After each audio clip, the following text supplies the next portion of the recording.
Cholesterol high pressure থাকে, তাহলে তার তেলের পরিমাণ সারাদিনে 10 থেকে 15 ml, মানে 2 থেকে 3 চামচ এই তেলে ওনার রান্না হবে। এই ক্ষেত্রে একটা কথা বলছি, সরষের তেলের জায়গায় যদি সোয়াবিন অয়েল বা সানফ্লাওয়ার অয়েল, তিনটের মধ্যে কোনটা সব থেকে বেশি উপাদেয়? সব থেকে ভালো সর্ষের তেল, ঠিক আছে?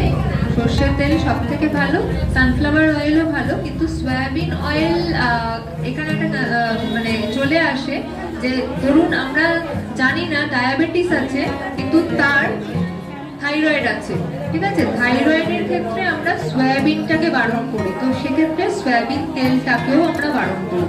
তো সেই জন্য রিস্ক না নিয়ে আপনারা সর্ষের তেলকে খেতে পারেন, যথেচ্ছ, কোনো অসুবিধা নেই, ঠিক আছে? কিন্তু কতটা পরিমাণে খাচ্ছেন সেটা আবারও ম্যাটার করবে।